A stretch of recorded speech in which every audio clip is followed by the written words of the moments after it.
kyeyava yeesala.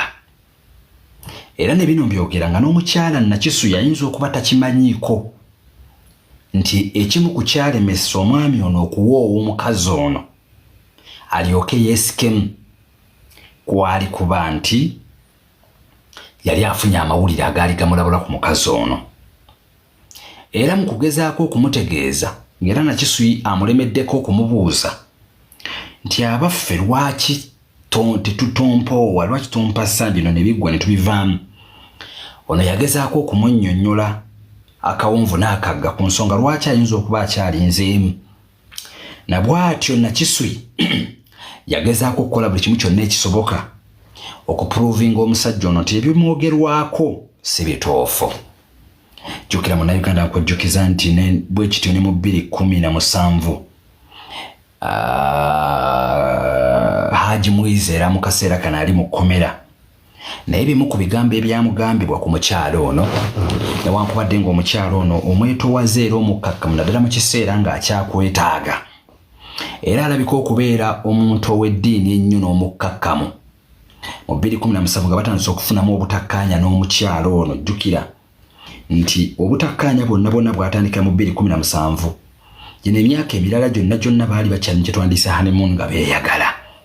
Mu 2017 bitandika okwonooneka newankubadde nga waliwo ekiseera nga yakamufuna mu 2014. Bagamba nti baganda b'omukyala waliwo akaseera bwe baatuuka ekiseera omukubamuko ebituli newankubadde nga ye omwami yali amaze okuwasa omukazi ye yali talaba bituli bino ebyali bimugambibwa. Era bagezaako okumulabula omuli emyaka nti omukazi mukulu lwaki tomwesonyiwa. Era n'abamu ku baganda ba Mwami Mwizerwa bangi abaagaana n'omukolo okubaawo nga bamugamba nti ffe tetugenza kubeera ku mukolo gwa muganda waffe ng'awasizza omukazi omukadde afaanana bw'atyo. Ku ssente z'olina ne ku kitiibwa ky'olina obadde ogwana omuwala omuto era akuggyaamu.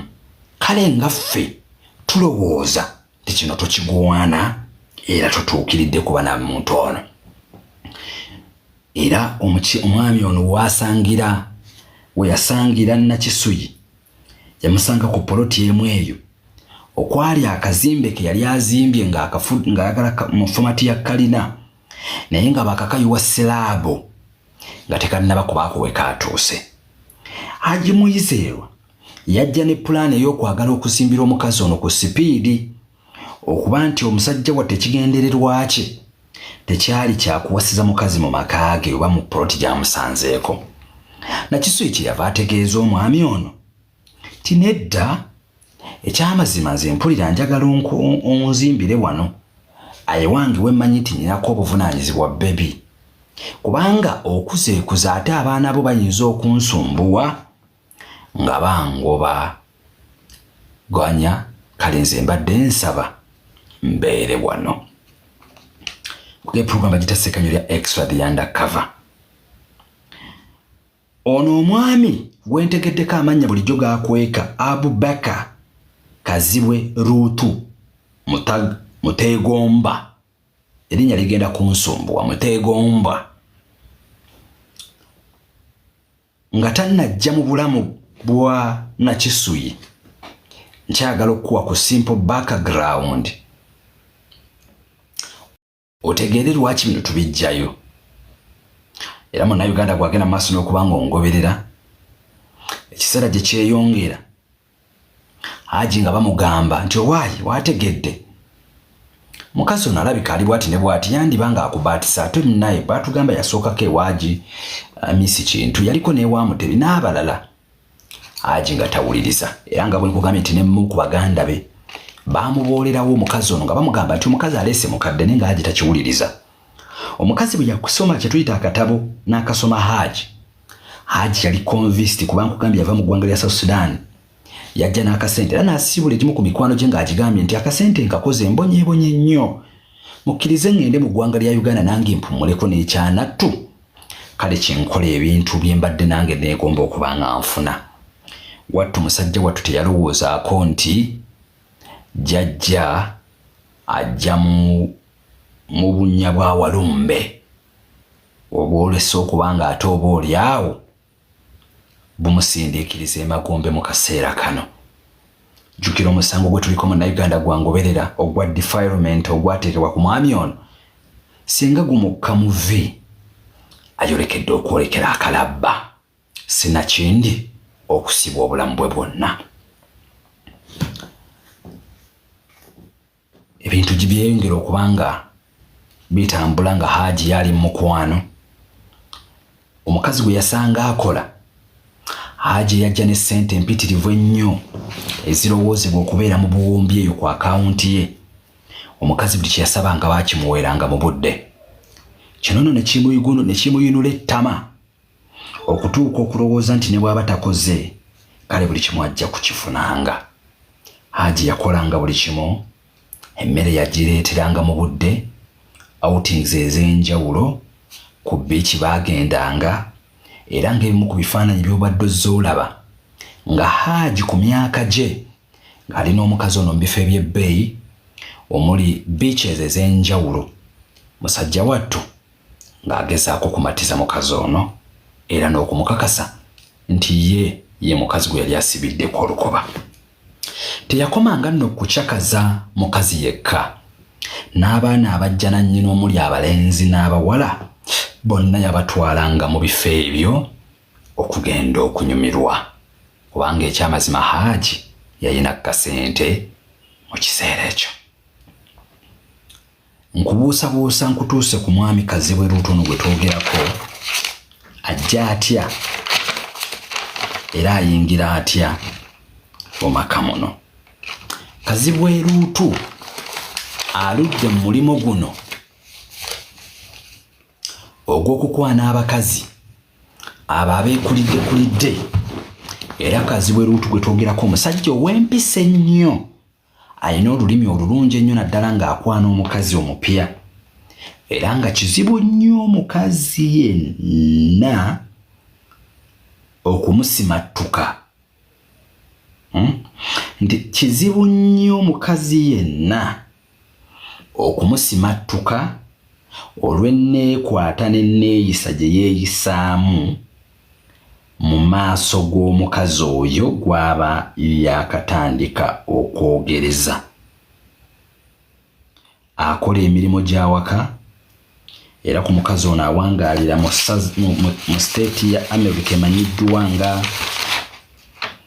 nga Ohio ne Horowa, zonna state ziri mu ggwanga lya America. Ohio ne Horowa, zonna state ziri mu ggwanga lya America. Okusinziira ku information gye nfuna nti omusajja ono muwulize nnyo era mukozi wa mirimu emirungi, ne bwe kuba kwoza bintu abyoza, ne bwe kuba kutuula waka atuula, ne bwe kuba kufumba afumba, nti era emirundi egisinga abakazi bano batera okwefunira oba oliawo emirimu atuuka n'agyewa era ne yejjako n'omulimu gw'okukola, ekimuleetera okubeera omwanguyivu ennyo n'abakazi okumuddukirangako nga balowooza nti bafunye laavu eyo gye batafunangako ennaku zaabwe zonna.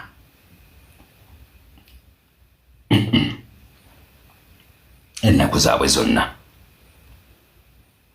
Wabula ebimu ku bigambo byagenda mu maaso n'okuba nga akola, oba ebimu ku bigambo byagenda mu maaso n'okuba nga atambuza, bye bimu ku ebyo ebiyigula abakazi abangi ne babuuka okutandika okumwekengera.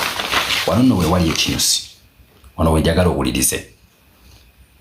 owulirize ate nga wa mugaso nnyo. Olunaku lw'olwaleero Kazibwe Hajji Abubeka, olunaku lw'olwaleero Hajji Abubeka Kazibwe Luutu Muteegomba ng'amannya ge.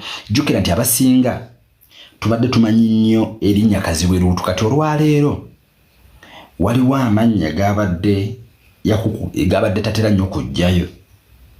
Musajja alinamu kasente akatonotono akatali kangi, avuga emmotoka ekika kye sigenda kugamba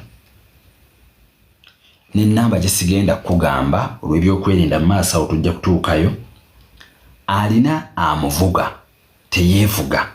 in some cases alina amuvuga olunaku lwalero asuze wa mukazi ono yennyini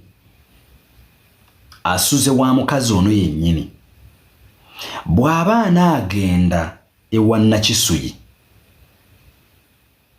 emmotoka abamuvuga tetuukira ddala mu maka ga Mwizerwa oba tatuukira ddala wano njagala owulirize obulungi bw'aba kwali nakati bakimanyi nti mwali ewaka waali kankikuddiremu waali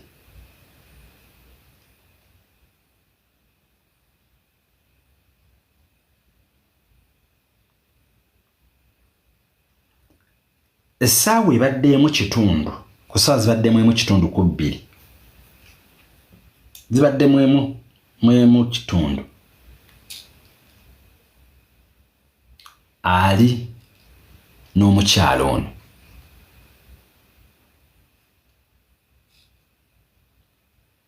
emmotoka emututte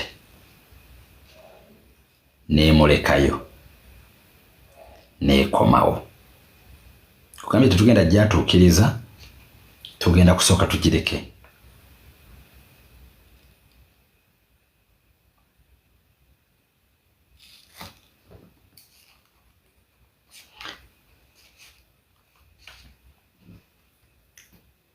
kazi bw'aba anaagenda ow'omukyalo ono asigalamu tatuuka alina distance mwasigala era nga n'abaana abatera okutambula naye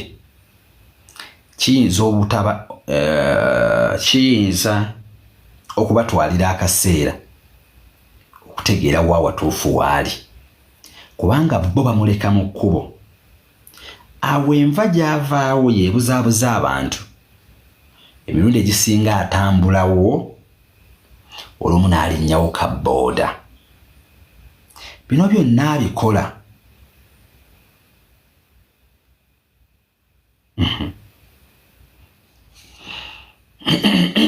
nkugambye n'olwaliro gy'ali get it from me n'olwaliro gy'ali I'm very sure mutabani wa Nakisuyi kwali kuno olaba oyo wa Brown kwoli olaba I'm very sure kazibwe muli naye era mukitegedde bwe mba temuli naye kati nga afulumyemu azeeyo buzi naye ate kyemmanyi wa kusula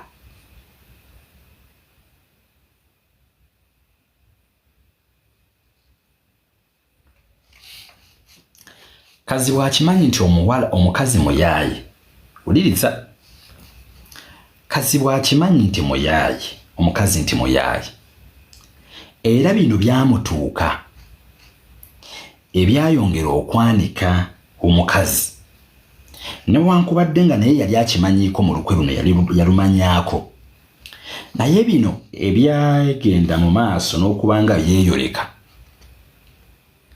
byeyongera okumutiisa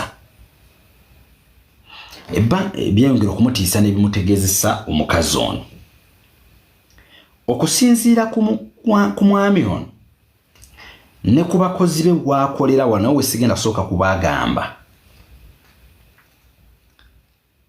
anyumyako ko n'abamu alina era gwe yagamba ebigambo bino kyekituufu kiri nti ekikyala kino nakitegeera nti kiyaayi nali ngenda kukiwooweera nkiwase wuliriza ekigambo akozesa ayita Nakisuyi zuula ki bino bye mbagamba naye bw'aba kwali abimanyi akiyita kiki nti ekikazi ekyo nali njagala kukiwoowa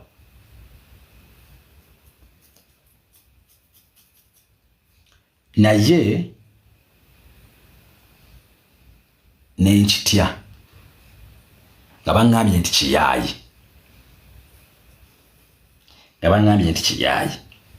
era y'ensonga lwaki nkirumba waakyo statement bweso ziri era y'ensonga lwaki nkisanga waacho kazibu y'ensonga lwaki mbu alumba omukazi oli ewuwe n'ataagala kumwemaliramu nnyo oluvannyuma lw'okukitegera nti muyaayi. Najjukira nkugambye nti naye ono gwe twogerako naye si muntu mwangu ku ky'abakazi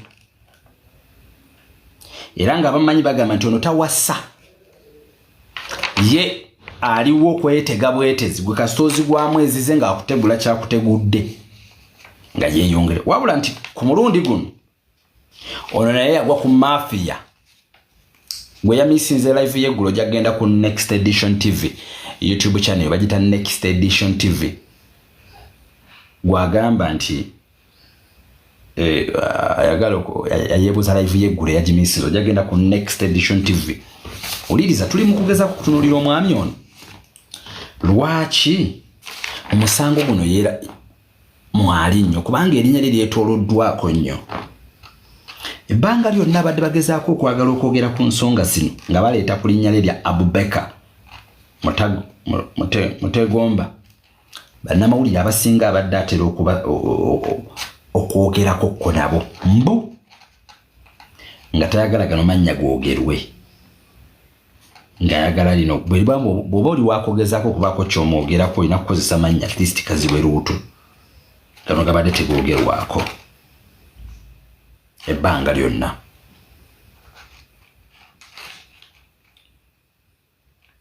Kakati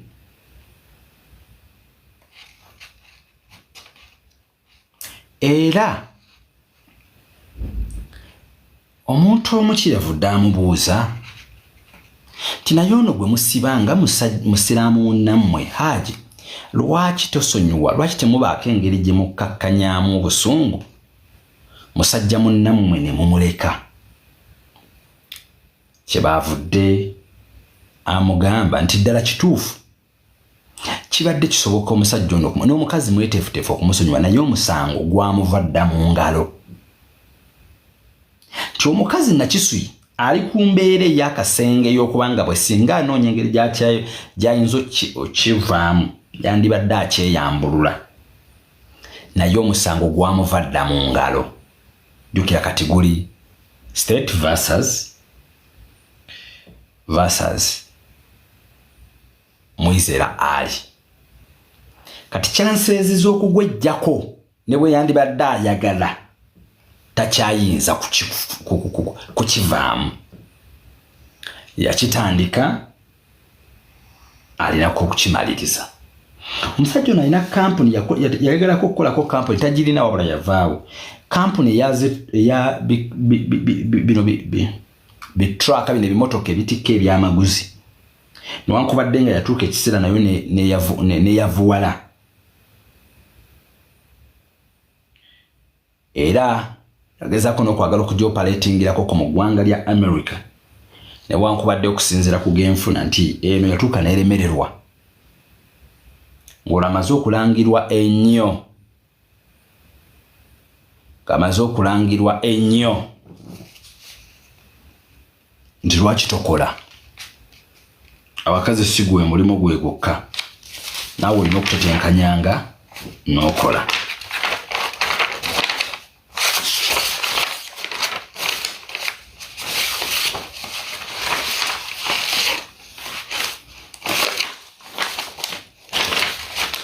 Onaagamba nti ddala kituufu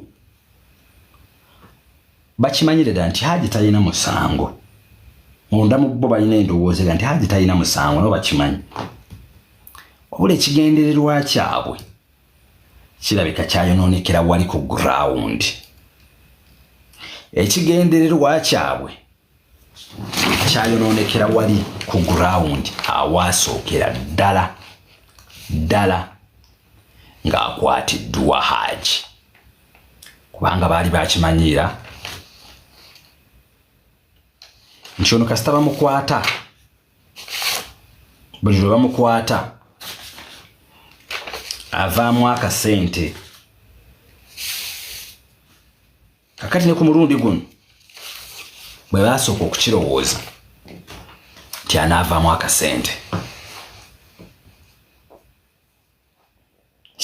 akasente. Kakati Hajji mu kaseera kano ali mu kkomera.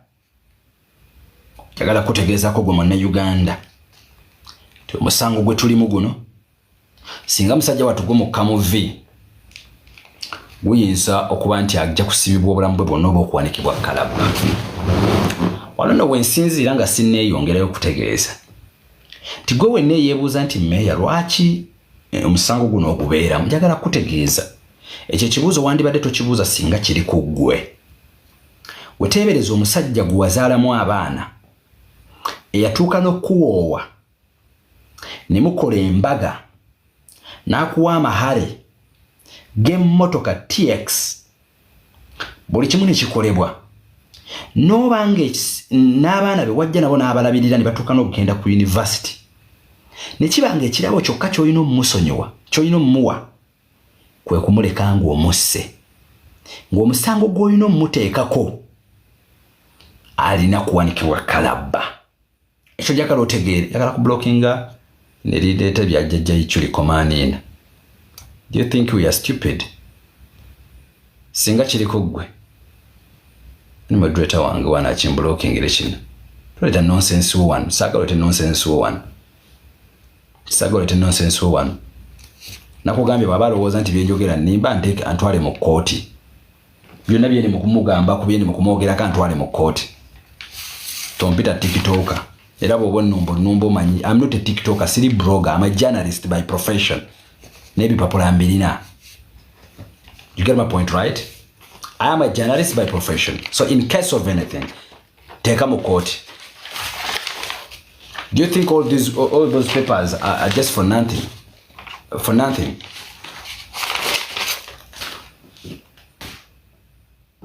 Kakati nga batunoonyereza bino ebintu twagala kumanya ani eyakkakkana ku mwana Nisha n'amukozesa. Jjukira nti Nisha akugamba nti eyamukkakkanako yali kitaawe.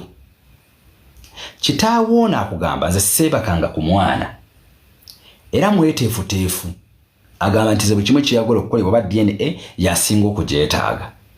So bwe kiba nti Mwizerwa si ye yakwata omwana, ani yakwata omwana? You remember nti Mwizerwa ne bw'aba yejjerezeddwa omusango ne gumuggyibwako, Nisha alina okusigala ng'afunye obwenkanya oba oyagala oba toyagala, because she's 14. Being it were 14 years, that means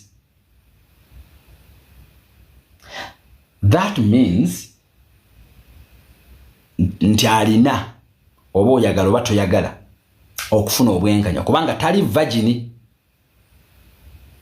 Okitegedde tali virgin kati, which means nti tulina okunoonya obwenkanya. Ani yebaka ku mwana w'omukazi ow'emyaka 14 atuuka omukozesa obwenkanidde awo. Bwe twali twogera ne abamu ku b'eŋŋanda za Hajji olunaku lwajjo abaazirabye, bo bagamba bwe kibanga ddala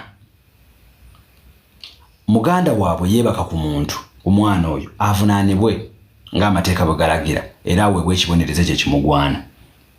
Kyokka bwe kibanga teyeebaka ku mwana, nabo tebagenda kutuula kutunula butunuzi nga balaba muganda waabwe asibibwa.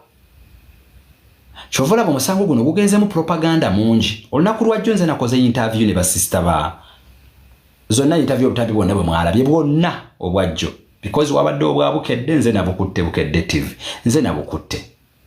Wabaddeyo obutambi obulala obwabadde interview 1-on-1 bwonna nze nabukutte. Kakati ndabye bikyala kimpadde n'abamu nga reasoning capacity yaabwe eri too low. Bagenze ne batemamu akatambi ng'omukyala agamba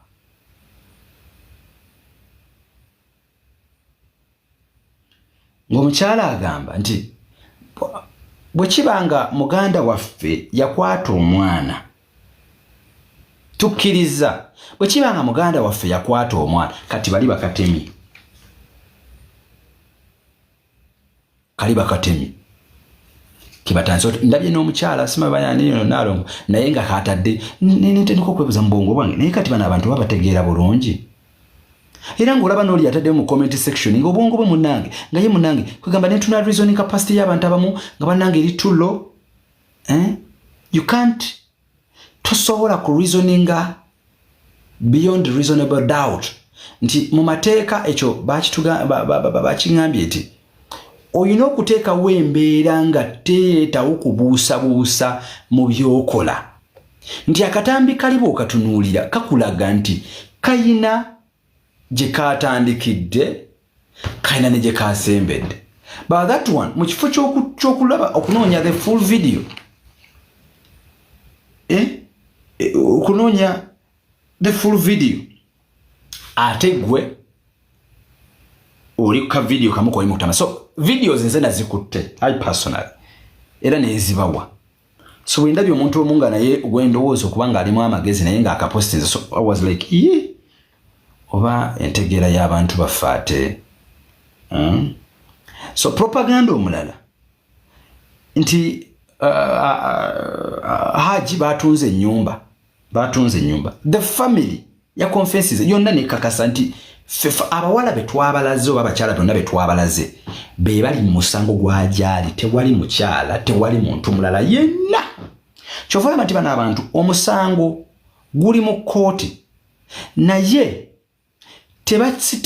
tebasirise tebakkakkanye bawunzika bakyatambula mu offices ag'enjawulo nga bagenda boogera ku muntu olwedde gwe balina olwedde mu custody zaabyo bikwerinda bali mu omuntu gwe balina olwedde mu musango alina mu kooti omusanga alina mu kkomera naye tekibalwedde era bakyaplaninga tebatuuse ne ku level y'okukuŋŋaanya abawala basatu ebyo nagambyeko nti birimu omwami gwe bayita Kazibwe nga yabirimu nti bakuŋŋaanyiza abakyala basatu ne babambaza kati ebyo nabo twakirwanye abantu bakirwanyeeko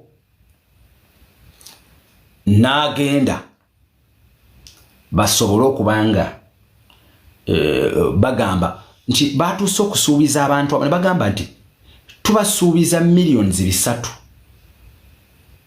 3 mbone ennyumba ye Namasuba nga beerabidde nti Hajji talina nnyumba Namasuba okusa kuba family baga nti Hajji talina nnyumba ye Namasuba kati lwaki ab'eŋŋanda z'omusibe batuuse okuvaayo nga baagala okweteeka mu mawulire indati mu ofisi yonna gye bagenda okgendamu obeere ng'olina obutambi buno babuuze nti naye wano nga sibalabako kyovalama nti neyo diiru bagiguddemu eyo ne bagisaanyaawo kati diiru y'ennyumba eno babadde bagezaako okugezaako omanyi mulina okutegeera nti bano abantu babazanya psychologically nti n'omulamuzi oba n'omuntu yenna ali mu musango guno yenna oba stakeholder yenna oba activist bw'awulira nti family yatunze ennyumba ekisooka omujjira mu bwongo zino ssente baziteeka wakitegeeza balina abantu be bawa ssente ne bebatawa kati eyo tekiniki bagikuzanyisa gwe naawe ali mu musango guno otandika okwebuuza ekitegeeza abantu balina ssente batunze ne ssente bazina kati nange ekitegeeza kyalina okukola kyonna nina kukola after nga bampadde ssente kati eyo tocha ne psychological torture bagikozesa gwe notwala nti batunze ennyumba bagundi bali mugenda kuzirya abaloya bagenda no ekyo bakikola okugezaako okuba nga bakwata obwongo bw'abaana oba bw'abantu abali mu musango guno because omuntu olwaleero omuntu gw'omanyire ddala nti ddala omulina mukutte kati ate eri mulagawa leka amateeka galamule leka amateeka gakole ekintu kikyogezaako okuprovinga kikyotidde and that is the question ate ng'ekyamazima the more gye mugenda eyo the more naffe gye tugenda okwongera okubataganjula kubanga Hajji akugambye nti ddala omusajja ono omukazi si yansiba wabula waliwo omuntu omuli emabega yenna amubalira emipiira kuba nakugambyeko nti waliwo n'omwami yali asuubiza lawyer gwe bali basuubiza millions 50 aguyingira omusango newankubadde yatuuka ekiseera omusango ng'amaze lawyer naye okugulamu interest ng'alina kyalengedde ng'era bamugamba nti woba oli ready okuyingira mu guno omusango tukuwako millions 2 cash for information we are getting from here informationally detailed. Kakati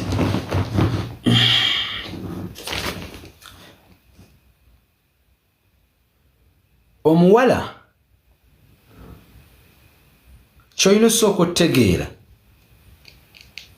ti amazima agamanyi era ekituufu akimanyi. Ekirala kyentegedde nti si mwami Kazibwe yekka ali emabega, waliyo n'emikwano gya Hajji era nga ne famire zibadde zigimanyiiko. Omwami omu gwe sigenda naye era kwatuukiriza mannya yalabikirako era ne mu katambi akamu nga ku Soroti ng'alaga nti ali ku ludda lwa Hajji. Wabula omwami ono mu mboozi ey'akafubo 1-on-1 nange nga wendi mu kwagala okunkakasa nti ali ku ludda lwa Hajji yayogera n'ayitira n'adescribinga Nakisuyi ng'amumanye n'akantu k'ateeka munda buli kimu ebimu bye tutayinza kuyisa kuno. Wabula omukyala muli bantu bakulu musobola obitegeera omwami oli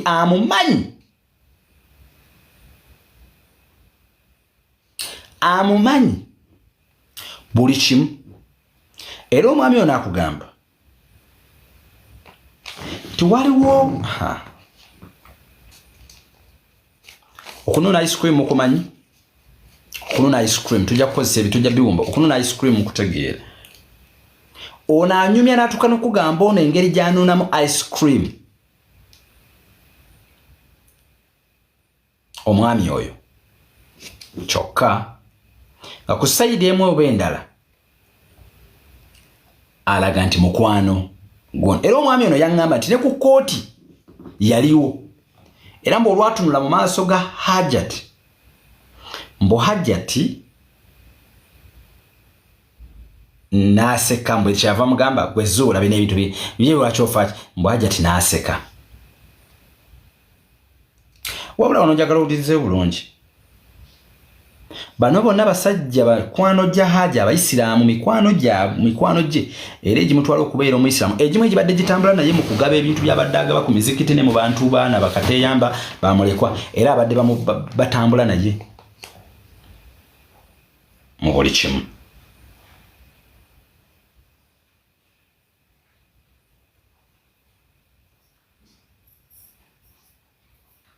Bajita Next Edition TV ku Ali Live ne ku X Media manyi muli live program bajita Sekanyo lya Extra the Undercover. Gabo ojulia nti Sekanyo lya Extra the Undercover, Sekanyo lya Extra the Undercover. Bana abantu bakimanyidde ddala nti omuntu ono talina buzibu era munda mu bo bakimanyi. Omukulu ono agamba olira atya okuswala ono Kazibwe agamba nti atya okuswala